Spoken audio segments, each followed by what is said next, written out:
দান দিছে, ধনুদান দিছে আৰু লগতে অসহ্য বিভূতি যিমান আছে সব মানে নিজৰ দি দিছে, অৰ্পণ কৰি দিছে। আমি তেনেকুৱা ধৰণৰে ভক্তি কৰিব লাগিব। আমাৰ ওচৰত যি আছে সব ভগৱানক অৰ্পণ কৰিব লাগিব দেই বাবাসকল। ইয়াৰ পৰা আমি বুজিব লাগিব যে এই তত্ত্বটো আমাৰ পৰা বুজিব লাগিব বোলে সব বোলে আমি বোলে আমাৰ ওচৰত একো বস্তুৱে থ'ব নালাগে। যেনেকৈ নন্দই ভক্ত বৈষ্ণৱক খুব লুটাইছে, হা, হে প্ৰভু বোলে সবটো আপোনাৰেই হয়, বোলে মোৰতো একোৱেই নাই, সব শূন্য, ধন জন জীৱন জীৱন সব দি দিলে, বোলে 100 কোটি ধনু দান দিছে, দামানে নেকি? গতিকে আৰু পৰ্বতৰ সমান কৰি সম্পত্তিবিলাক যিমান যি আছে, এটা গৰু গোহালিত নাৰাখিলে নন্দই, সব দি দিলে। পিছদিনা গাখীৰ ক'ৰ পৰা ওলাব সেইটোও মানে তেওঁ চিন্তা নকৰি সব দান দি দিছে, হা। নিজৰ পুত্ৰৰ কাৰণে নহয়, যে নিজৰ পুত্ৰ জগতৰ ঈশ্বৰ হয়, ভগৱান হয়, এই কথাটো নন্দই জানে। নন্দ মানে হৈছে আনন্দ দেই। নন্দ মানে কি? আনন্দ। যাৰ হৃদয়ত আনন্দ বহি যায়, মানে আনন্দ মানে কি আনন্দ? ব্ৰহ্মানন্দ, সচিদানন্দ, ঘনানন্দ, প্ৰেমানন্দ, সহজানন্দ, নিত্যানন্দ, স্বৰূপানন্দ, হৃদয়ানন্দ। তো সেই আনন্দ যাৰ হৃদয়ত বহি যায় সব মানে ভগৱন্তক অৰ্পণ কৰি দিয়ে, হা। এটা হিন্দী গান আছে না, বোলে সজাऊंगा लुट कर भी तेरी बदन की डाली को, বোলে सजाऊंगा लुट कर भी तेरी बदन की डाली को। তো গতিকে ভগৱন্তৰ কাৰণে সকলো অৰ্পণ সমৰ্পণ, এই দৰ্শনেৰে আমি চিন্তা কৰিব লাগিব ঈশ্বৰক। তাৰমানে সকলো ঈশ্বৰকে আমি ধীৰে ধীৰে অৰ্পণ কৰি গৈ থাকিব লাগিব। আৰু যেতিয়াই ভগৱন্তক আমি অৰ্পণ নকৰোঁ, তেতিয়া মোৰ নিজৰ বুলি যেতিয়া ভাবিম, তেতিয়া ভগৱানে চাব কি ৰকম মানুহ ৰে, ইয়াকে বোলে মই অলপমান বোলে দিছিলি ধন, ই বোলে নিজাৰখিনিয়ে লুকাই ৰাখেছে, ই একটা কাম কৰিব লাগিব, কেইটামান চোৰ পঠাই দিতে লাগবে আৰু ও ধনটাকে চোৰেলি যাবে। আর বলে চোর নাই গেলে তো কি হবে, বলে চোরটো নাই, চুরি নহল ধনটো, বলে এটা কাম কৰিব লাগিব, সেই ধনটোক কি কৰিব, ভগৱানে কিবা এটা কৰি জুই লগাই দিব, পুৰি ছাই হৈ যাব।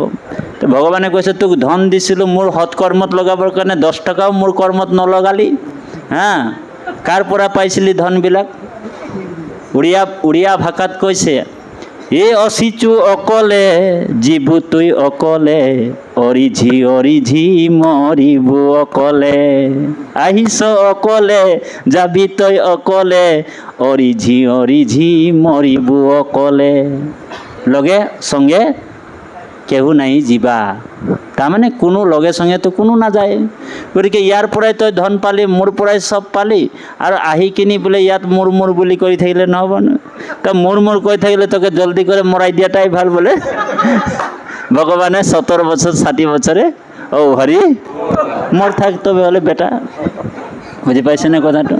সেইকাৰণে এই মোৰ এই শব্দবিলাক আমি বেছিকৈ ব্যৱহাৰ কৰিব নালাগে। এনে কৰিব পাৰি, কাৰণ মই শব্দটো এইটো অহম ব্ৰহ্মস্মি যদি কোৱা হয়, তো মই ব্ৰহ্মৰে এটা অংশ বুলি মই শব্দটো সেইটো কাৰণে ব্যৱহাৰ হয়। আৰু মই নহয় আমি মানে ঈশ্বৰ আৰু লগত মই। গতিকে সেইকাৰণে মই শব্দটোতো অশুদ্ধ নহয়, কিন্তু ভকতে বেছি আমিটোৱে ব্যৱহাৰ কৰি মইটো এৰি দিয়াই ভাল বোলে। আৰু মই যেতিয়া আহি থাকিব বোলে মই বুলি ভাবি থাকিব, তো নিজে ঈশ্বৰ হৈ গ'লে ভগৱানক অনিশ্বৰ দেখিব। তো সেইকাৰণে আমি ঈশ্বৰকে সকলোখিনি অৰ্পণ কৰি, আমি নিজেই ঈশ্বৰ নহয়, সকলো নিয়ন্তাকাৰী হৈছে ভগৱান। এই তত্ত্বটো বুজি গ'ল, কোনে বুজি গ'ল? নন্দই বুজি গ'ল। আৰু যশোদা মানে কোন?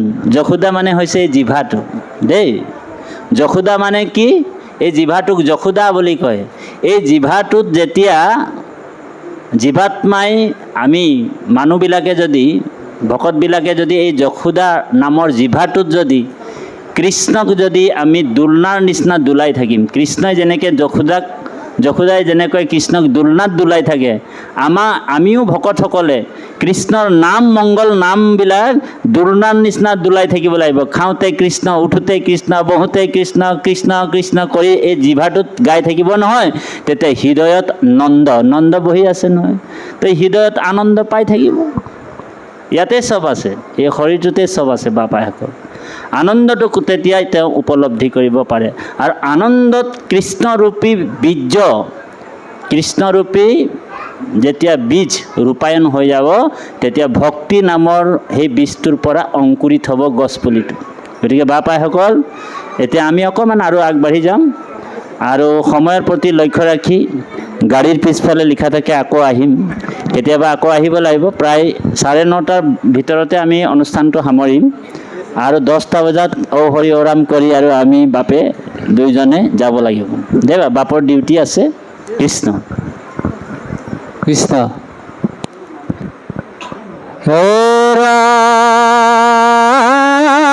ৰাম ৰাম সাঞ্জি মাঞ্জি গোষ্ঠ লিপিল গন্ধ জলে কৃষ্ণ বিচিত্ৰ পতাকা ধ্বজ ৰচিল চিৰলে উচ্চকে কাচিবলৈ যত গোপ গণ মাধৱ পিন্ধিল বিচিত্ৰ বস্ত্ৰ ভাল ভৰণ মাথা তমৰাৰ পাখি ফালি চুতে চলে আঁঠুতে লুটে শুব নৰমালা গলে দধি দুগ্ধ ঘৃতৰ খণ্ডেক ধৰি আতি নন্দৰ গৃহক লাগি যাই ধাৰি বাটি ৰাম গোপী গণ শুনে পুত্ৰ ভৈল যশোদাৰ কৃষ্ণ উৰুক মুৰুখ কৰি পিন্ধই অলংকাৰ বান্ধিল উচল খোপা পুষ্প ভৰি কেশ কৃষ্ণ আখিত অঞ্জন শিখে হিন্দুৰ বিখে মুখ পংকজ কয়াতি ৰঞ্জিল কুমকুমে হাতত সন্দেহে চলি যায় জুমা জুমে চলৈ উচ কুশলৰৈ কুণ্ডল কৰ্ণৰ ৰাম বাজে ৰুণু জুনু কৰি নুপুৰ পাৱৰ বাহুত বলয়া সাংস মাধৱ গল পাতা গলে কৃষ্ণ পিন্ধি নেত খুন্তা জালি লয়লাখে চলে পৰৈ পুষ্প পথ খু পাৰ পৰা খসি পাৰিল উৰুলি সবে নন্দ ঘৰে পখী ৰাম যশোদা কবঢ়ি ৰংগে হুয়া গয়া থিয় আখিৰ বাদহিও হৌক চিৰঞ্জীৱ ধীৰ গুন্দি তৈল পানী মিখলাই অইন হিংসয় গোবিন দৰ গুণ গাই পাইল বাইদ বিচিত্ৰ মিলিল মহোৎসৱ নন্দৰ বড়ো যত যে জন্মিলা মাধৱ পুষ্ট পুষ্ট গোপী গানে খেলৈ ৰংগ খেৰি হিংসয় দধি দুগ্ধ ক আও ৰক আউৰ বেঢ়ি গাৱে মুখে ঘষে ঘৃত